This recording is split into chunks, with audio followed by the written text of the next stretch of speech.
MMG here, coming to you from Orange County National. Over the last couple weeks, I've sort of seen a couple trends in setup that I wanted to talk about today.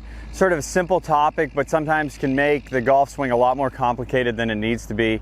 If the setup gets off, you're always sort of working back to get to a good position in the swing. So I'd rather go when you're stationary, get things really refined, and then as you move, you don't have to be as reactive. So I'll highlight a couple examples. So one, and this has been a common trend that I've seen for a while. So when you get set in there, right? So if we're thinking about, okay, how are we going to get to the ball? So if I stand here, club sort of off the ground. So what am I going to use to get to the ball? Okay, so there's lots of options, and everyone sort of adapts based on the easiest one for them. The pattern that I've seen a lot, actually, I'll just walk through them. So if I go, I can take my shoulder and sort of protract it sort of in front of me this way, right? So I can reach with just my arms. So stay in a pretty tall position and just reach my arms down, and then they sort of wrap around in front. I've seen this setup before. So that sort of puts us in a little bit of a compromised spot to move, just because our bends are a little bit unnatural, and then we're getting a lot of the reach just through the shoulders at the start, so it puts our shoulders in a tough position to move. The other way is, again, if I'm starting here and I just let my upper body sort of fall down to the ball, so I haven't really used my hips, haven't used my knees, haven't used my ankles. I've just done all my bending sort of through my upper back here to get down to the ball, okay? One of the most common ones is when players try to stay tall up here and they end up bending just mainly through their hip joints, and then they're down with a lot of anterior tilt, okay? So we're tilted very deep into the hip joint, and then as we go from there, that's going to make it really hard for us to turn back, and it will also probably lead us into a stand-up move as we get to the top, right? So all these things can be prevented. So if I stand here, my easiest or the simplest way, actually I'll keep going down. So another way to get in there is if I go, so instead of the hips stay tucked under, and that would just be mainly through the knees, right? So that's another way to get down to the ball.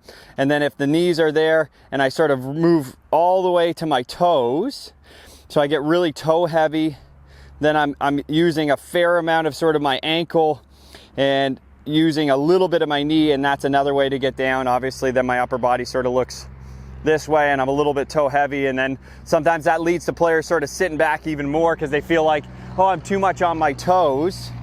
Well, how do I not get on my toes? They just lean back this way. So some different ways that I've seen happen. So what I want you to do is try to find the right amount of bend from each area. So shoulder wise, I would just say comfortable shoulder position. We don't want them ripped back, right? Because it's going to be harder to move from that.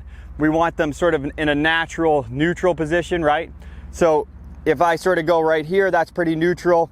If you're more comfortable having them a little bit more in front, that's okay too. From the upper body, I would just say natural curve. We don't want to be too much here. If we can stay tall without extending too much, that's what we're looking for. From the hips, just a small amount of bend, you know, so where the belt buckle is sort of pointed just outside the golf ball. We don't want it pointed right at the golf ball. That would just be too much. So it's pointed a little bit outside. Again, this is going to depend a bit on your anatomy and what's the most comfortable for you, but we'll say just outside.